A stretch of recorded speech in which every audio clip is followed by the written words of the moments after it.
All right. So, um, yeah, it would have been kind of cool to make like a little Mega Man intro screen with sack time sprite and all that good stuff going on, but those things take a lot of work and time, and I actually just really wanted to get this video out as soon as possible, but it's being heavily considered for future production.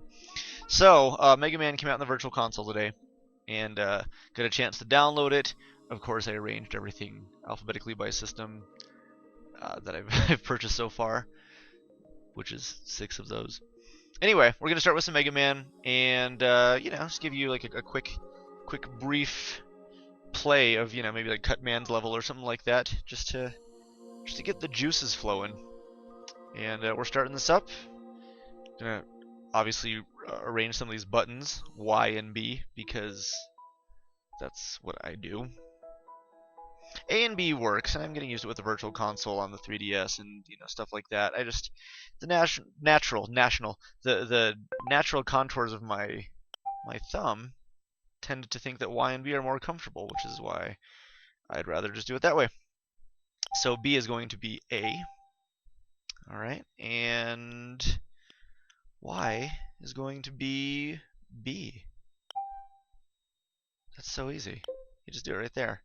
Okay, cool. So let's go ahead and start this thing. As we discussed last time, the NES emulation on the Wii U is a little darker than I would have liked. The whites are not quite white; they're a slightly washed out gray. It doesn't look bad, but it's definitely noticeable, especially if we pop to this screen real quick and we see what a white looks like.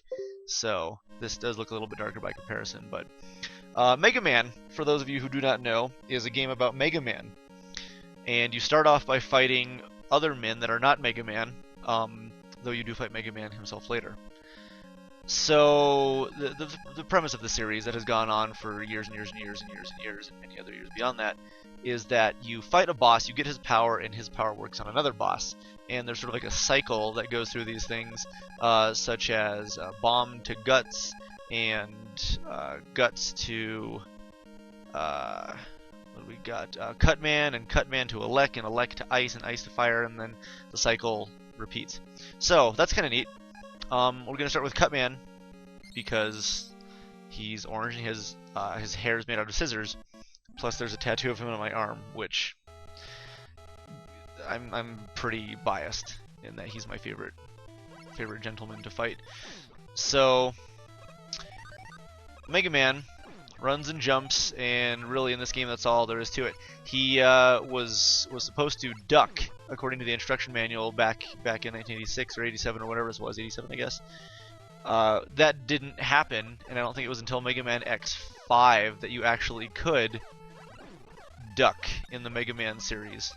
And even then it wasn't that practical. You could sort of like kneel down and shoot things. I guess it looked kind of cool, but it wasn't super useful. So one of the biggest things about Mega Man that any Mega Man fan will tell you is that this game has some of the most incredibly distinct and earworm-style music you'll pretty much ever hear.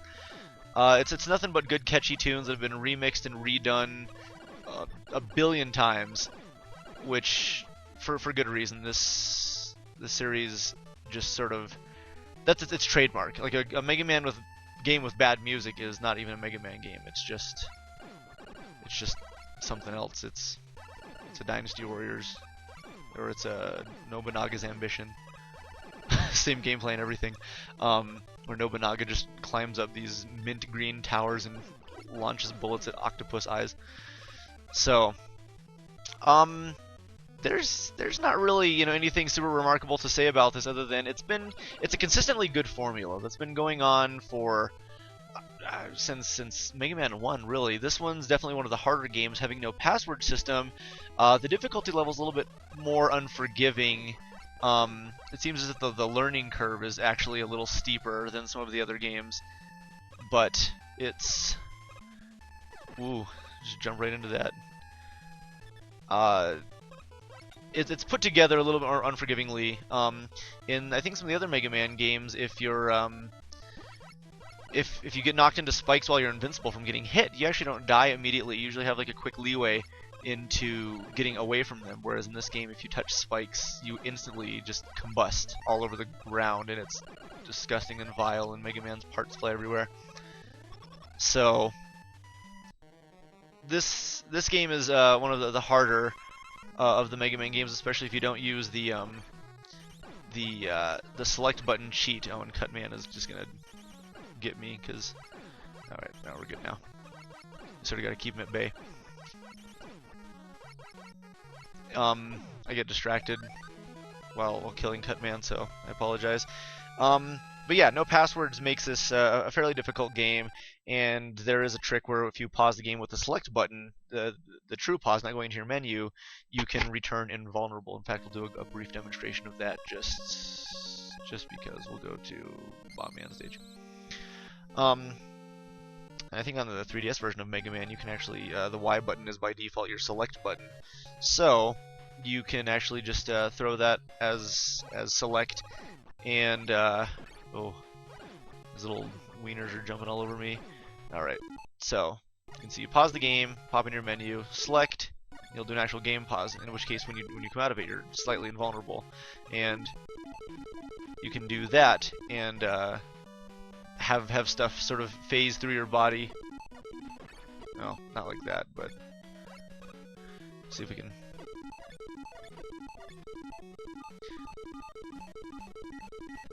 We're pausing it too efficiently, and it looks actually like a Game Boy on a football up there. That little monster. Okay, well, whatever the case, you get the idea, and you can use it for certain things that move a little bit faster. We'll just play through Bomb Man levels too. Bomb Man's level, because it's also a fun one. Just stand in the way of this thing's bullets, just see what happens. Oh, they damage you. Okay, well, that's good to know. So, this is like a beginner's FAQ. Don't jump into bullets if you want Mega Man to live. We've got these cool cyber trees in the background in Monstropolis, which is where Mega Man lives or is protecting. Kind of cool. You can jump and shoot at the same time. It's a very advanced robot. It's a super prototype.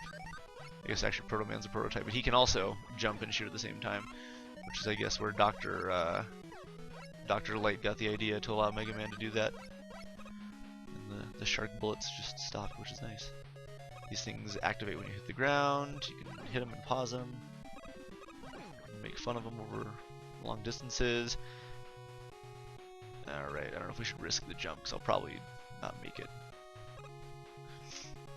And this Mega Man's actually pretty cool because it's... Wow! I just pressed the jump button too quickly. This is the only one, I believe, to have an actual scoring system besides like Rockman Power Fighters or the Power Battles or any of those arcade fighting games.